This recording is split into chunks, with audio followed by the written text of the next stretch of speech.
पाकिस्तान में अगले 10 साल में घर लेने का ख़रीदने का बहरान शुरू होने वाला है। नाज़रीन, पाकिस्तान की कुल आबादी करीबन 208 मिलियन में से एक अंदाजे के मुताबिक 1/3 से ज़्यादा मुल्क के शहरों में रहते हैं, जहां एक अंदाजे के मुताबिक 20 मिलियन घर हैं और बकिया तकरीबन 13 मिलियन देही इलाकों में वाक़या हैं। पाकिस्तान में मकानात की किल्लत के मसले को वाज़ह करने वाला एक और तखमीना है कि इस वक्त करीबन 11.4 मिलियन घरों में रिहाइश की कमी है और ये तादाद करीबन 2025 तक बढ़कर करीबन 17.20 मिलियन तक पहुंचने की तवक्को है। यानी घरों का और घर बनने का बहरान एक बहुत बड़ी शिद्दत इख्तियार कर चुका है पाकिस्तान के अंदर। आज महंगाई की वजह से घर ख़रीदना तो दूर की बात है, किराए पर घर लेना मुश्किल है आम इंसान के लिए पाकिस्तान की इस मुश्किल घड़ी की सूरत हाल में, और अगले 10 साल में मज़ीद मुश्किल हो जाएगी। यानी आप ऐसा नहीं कह सकते कि अगले 10 साल में पाकिस्तान की मईशत बेहतर हो जाएगी और घर सस्ते हो जाएंगे, प्लाट सस्ते हो जाएंगे। बिल्कुल ऐसा नहीं होगा। बड़े बड़े माहिरीन मौशियात इस बात की तस्दीक करते हैं कि आने वाले वक्तों में पाकिस्तान के अंदर घरों की डिमांड ज़्यादा होगी और इनकी कीमतें बढ़ेंगी, और कीमतें बढ़ने से जो आम इंसान होगा उसकी पहुंच से बाहर हो जाएगी। और वैसे भी अब तो प्रॉपर्टी वैसे भी आम इंसान की पहुंच से बाहर हो चुकी है, क्योंकि प्रॉपर्टी ने लोगों को तबाह करके रख दिया है। आपने बिला वजह रेट्स बढ़ाकर एक आम इंसान से घर खरीदना दूर कर दिया।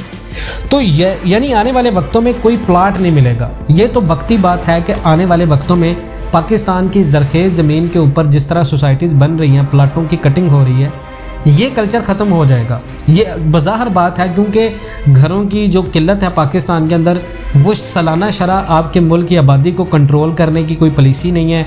मुल्क में आए रोज़ बच्चे आप पैदा कर रहे हैं ज़्यादा से ज़्यादा, लेकिन उन बच्चों के मुस्तकबिल के लिए और आने वाले वक्तों में कुछ नहीं किया जा रहा। हुकूमती पॉलिसियाँ हैं नहीं, आपकी हुकूमतें मुल्क खाने में लगी हुई हैं और मुल्की ख़जाने के जो लूट मार है उसको मुल्की मफादात के लिए तो इस्तेमाल नहीं किया जा रहा। तो ये आने वाले वक्तों में आपको प्लॉट नहीं मिलना, ये पाकिस्तान के अंदर है। बहुत सारे लोग कमेंट करते हैं भाई आप डराते हैं आके। देखिए जी, इस मुल्क का एक और बड़ा अलमिया है कि जो बंदा या जो आपको सही रास्ता बताने की कोशिश करता है कि ये ख़तरा लाहिक होने वाला है, हम समझते हैं कि वो हमें डरा रहा है। देखिए, ये डराना मकसद नहीं है, हमारी टीम का डराना मकसद नहीं है। आप लोगों को आगाह करना है कि खुदारा इसको शिद्दत से आप समझें।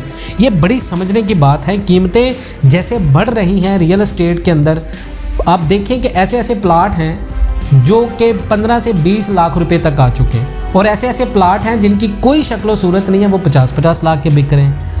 तो जो बिला वजह जो कीमतें बढ़ा रहे हैं, कहीं पर देखें जी रोड लगती है ज़मीन महंगी हो जाती है, जी ज़मीन महंगी है, कमर्शियल एरिया बन गया। कहीं पर देखते हैं जी अपार्टमेंट बन गए, सोसाइटी बन गई, उसके साथ जो ज़मीन आ रही है वो महंगी हो गई है। ये जब तक कल्चर ख़त्म नहीं होगा, आपके मुल्क में गरीब इंसान की पहुंच में घर नहीं आएगा।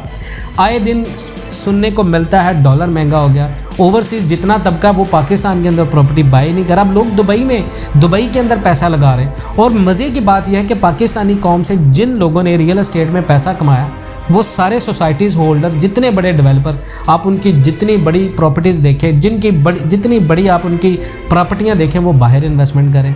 यानी अगर इस इन्वेस्टमेंट में पैसा होता तो जाहिर सी बात है लोग इसमें इन्वेस्टमेंट करते। तो ये जब तक आपके मुल्क में सिस्टम ख़त्म नहीं होगा, आपके मुल्क में आने वाले वक्तों में बहरान होगा। पैसा दिन बर दिन पाकिस्तान का नीचे आ रहा है। आप देखें, आज से 10 साल पहले जो लोग घर ख़रीदते थे, आज वही लोग 10 साल के बाद पाकिस्तान के अंदर घर ख़रीदने के काबिल नहीं हैं। जो मिडिल क्लास लोग हैं, जो आज से 10-10 साल पहले जगह ख़रीद सकते थे, आज वो नहीं ख़रीद सकता। आज वो मिडिल क्लास से नीचे जा चुका है, मिडिल क्लास से नीचे की लकीर पे आ चुका है। सोसाइटीज़ कल्चर ने घर लोगों की पहुंच से बाहर कर दी। अब ऐसा भी नहीं है कि सोसाइटीज़ गलत काम कर रही हैं। पाकिस्तान को रियल एस्टेट इंडस्ट्री की सख्ती से ज़रूरत है। पाकिस्तान के अंदर रियल एस्टेट इंडस्ट्री को ग्रो होना चाहिए। ये एक डिमांड भी है और सप्लाई भी है। सप्लाई कम हो रही है, डिमांड ज़्यादा हो रही है। जब डिमांड ज़्यादा होगी, सप्लाई कम होगी, तो कीमतें अनएक्सपेक्टेडली ऊपर आएंगी। तो इसके ऊपर काम करना पड़ेगा। हाई राइज को प्रमोट करती हैं सोसाइटीज़। दुनिया के बड़े बड़े मुल्कों में जाएं तो आपको टावर बेस्ड बिल्डिंग ज़्यादा नज़र आती हैं, ना कि सोसाइटीज़ जैसे पाकिस्तान में बनती हैं। 5-5 मरले के घर में आपने सिर्फ 3-3 4-4 लोगों को घर बनाकर दे दिए। और वही 5 मरले के घर के ऊपर अगर आप हाई राइज बिल्डिंग बनाएं तो कितने लोग वहाँ पर रह सकते हैं, और इससे पाकिस्तान की आबादी को भी काफ़ी ज़्यादा मदद मिलेगी। और इस तरह डिमांड कम होने से, सप्लाई ज़्यादा होने से इसकी जो मार्केट वैल्यू है वो भी कम आएगी और इसमें हर बंदा ख़रीद भी पाएगा। इन्फ्लेशन से पाकिस्तान की करेंसी डीवैल्यू होती है, तो करेंसी डीवैल्यूएशन हो रही है पिछले 30 साल से। कभी पाकिस्तान का रुपया मुस्तहकम नहीं हुआ और ना ही आने वाले वक्तों में होगा। अभी आपने बहुत सारा कर्जा वापस करना है। ये आपको फैक्ट एंड फिगर्स के साथ इसलिए चीज़ें मईशत के साथ गाइड की जाती हैं कि इन चीज़ों का बड़ा रुझान है और इन चीज़ों का बड़ा गहरा ताल्लुक है। हर वो इंसान जो घर ख़रीदेगा, जो घर ख़रीदना चाहता है, उसको सबसे पहले पाकिस्तान की मईशत के लिहाज से इन्वेस्टमेंट करना बहुत ज़्यादा ज़रूरी है और इन्वेस्टमेंट के हवाले से जानना बहुत ज़्यादा ज़रूरी है। अब देखें, जो बंदे यूके में रहते हैं, कनाडा में रहते हैं, ऑस्ट्रेलिया में रहते हैं, पाकिस्तानी, अब वो लोग पाकिस्तान की करेंसी में इन्वेस्टमेंट नहीं करते। पिछले 3 साल से पाकिस्तान के अंदर इन्वेस्टमेंट नहीं अब आ रही। आपने प्रॉपर्टी के ऊपर इतने ज़्यादा टैक्सेस लगा दिए, लोग इन्वेस्टमेंट नहीं कर रहे। उसके बाद जितना भी टैक्सेस का पैसा है लोग पाकिस्तान के अंदर लेके नहीं आ रहे, और जो पैसा होता है वो अब इलीगल करेंसीज में होल्ड करना शुरू कर दिया। जो यूके में बंदा बैठा है वो क्यों अपने यूके के जो पाउंड हैं उनको पाकिस्तानी रुपीज़ में कन्वर्ट करके उनकी वैल्यू क्यों डिक्रीज़ करेगा? कभी नहीं करेगा।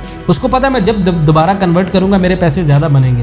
और वही बंदा जब रियल एस्टेट में इंडस्ट्री में पाकिस्तान के अंदर करेगा, तो जिस तरह आज रियल एस्टेट इंडस्ट्री के अंदर रेट नीचे जा चुके हैं फाइल मार्केट में, तो वो कभी इन्वेस्टमेंट नहीं करेगा। तो आज से 30 साल पहले लोग घर खरीद सकते थे, आज नहीं खरीद सकते। पाकिस्तान को मोहतात होना पड़ेगा, ये तमाम पॉलिसीज़ के ऊपर काम करना पड़ेगा। बड़े आबादी वाले मुल्क हाई राइज बनाते हैं, हाउस शॉर्टेज ज़रूरत बन चुका है पाकिस्तान के अंदर, मुल्क की ज़मीन खोखली की जा रही है। अगर इन तमाम बातों के ऊपर अभी इत्तफाक ना किया गया, इन तमाम तर इक़दामात को हुकूमती और अवामी सतह से ना देखा गया, तो आने वाले वक्तों में पाकिस्तान के अंदर घर की बहुत ज़्यादा डिमांड होगी। और जो बंदा आज घर खरीद सकता है वो ये बात जान ले कि आपके लिए आज घर खरीदना बहुत ज़्यादा अहम है। अगर आप आज घर खरीदेंगे, आने वाले वक्तों में आप फ़ायदे में रहेंगे। अगर आप ये सोचते हैं कि आने वाले वक्तों में जब घर सस्ते होंगे तो आप लेंगे, तो ये आपकी बहुत बड़ी भूल और बेवकूफ़ी होगी। नाज़रीन, अगर आप इन तमाम बातों से इत्तफाक करते हैं, पाकिस्तान एंड वर्ल्ड टीवी पर नए हैं, चैनल को सब्सक्राइब करें। मिलते हैं नेक्स्ट वीडियोज़ में, तब तक के लिए अल्लाह हाफ़िज़।